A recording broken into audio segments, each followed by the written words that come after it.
Respect and appreciation. Everybody wants to be respected, appreciated, and not to be taken for granted. These are the basic requirements for any healthy relationship, whether romantic or not. If these feelings are absent, any partnership will fail. But this is quite obvious, isn't it? At least to the majority of people among us. But what is less obvious is that appreciation and respect is not a subject that you can demand. You cannot go on the streets running and yelling, "I demand respect." It just doesn't work this way. I mean, you can create an environment in which people sort of appreciate and respect you by making them fear you or licking their butts to make them like you and treat you better. But such a tactics only masks the true and honest feelings of people towards you.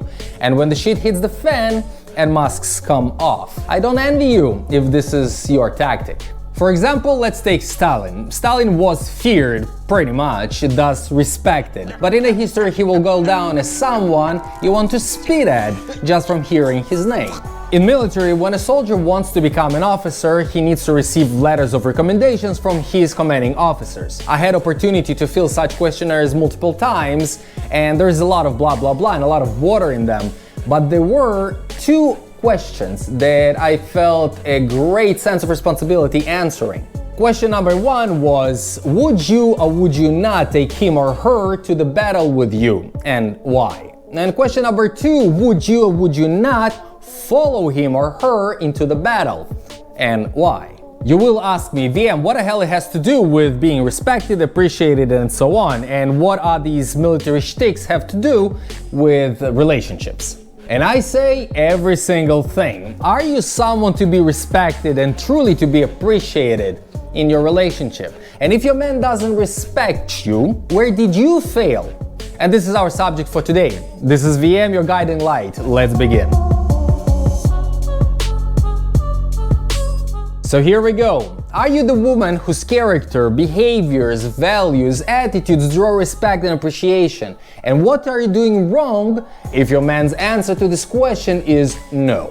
But before we dive in, I want to clarify that if your man disrespects you, it is most likely because he has some general issues and problems with females. In general, as a gender. You know, one of those freaks who believe that women are less than men in everything. And I don't want to waste your and my time on such males, because the only thing that makes them men is that tiny little tail softly wiggling between their legs. So let's just move on. First thing, and yes, I'm repeating myself, and honestly I will keep on repeating myself until it sinks in your brain and becomes your motto. If you treat your man as if he's your king, you fail. Stop running around him as if he's made of fragile glass. He's a man, and a man you should let him be. Stop pampering him as if he's the best thing that has happened or could ever happen to you. I'm dressing up beautifully for my man. I'm putting ton of makeup to make sure he loves what he sees, and other nonsense like that. Do you hear me? For him, for my man, as if you're being owned. And if this is what you do, listen carefully. Because all you do is showing off how you do not value yourself high, how fearful you are that he might leave you, and how entirely you depend on his good will. Somebody who depends on others and is not self-sustained person does not draw respect. Second thing, doing everything for him every time and everywhere. It can be related to anything from running a household all by yourself, allowing him to sit and pick his nose on the couch watching TV all the time, to constantly bending over when your relationship struggles, constantly giving in, changing yourself for him while he does nothing to make it work. Even if he does show appreciation in the beginning for how hard you try, if you do not demand from him to work as hard, he will get used to this eventually. He will get used to the fact that you do everything for him, and this is a constant, ongoing comfort. And then he takes it all for granted. And when this happens, you failed. And if one day you'll wake up and say enough and you'll want to change it, whom you think he'll blame for such a sudden new discomfort? Third mistake that will make him lose respect towards you is if you do not maintain your own and private space. I know that in the beginning of a relationship we all want to do everything together, right? Wake up together, go to sleep together, do this and this and this and everything together. But at some point you must create space where you exist for yourself and by yourself. The space can be shared with others, but not with him.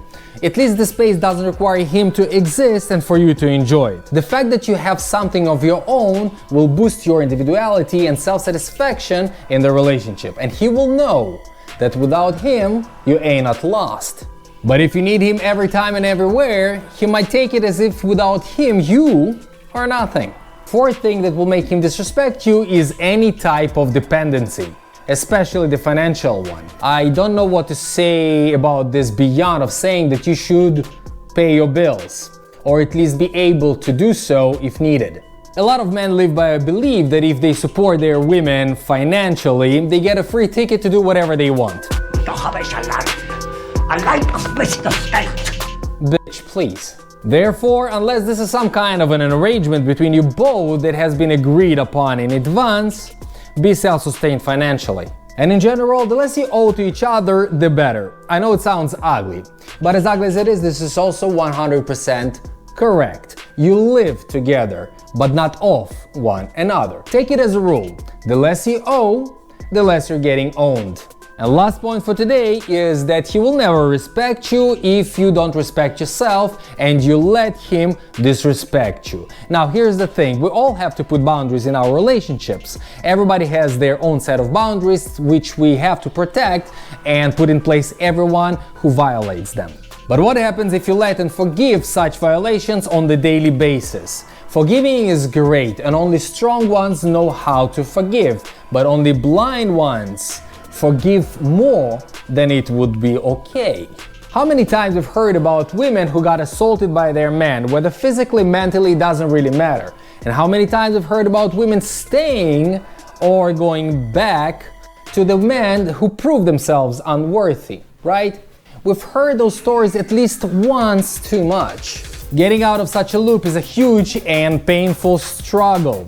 And I don't think we should actually talk about this too long, because you know what you should do. Stand your ground, kick his ass. But before you do, don't forget to subscribe and to like this video. This was VM. See ya.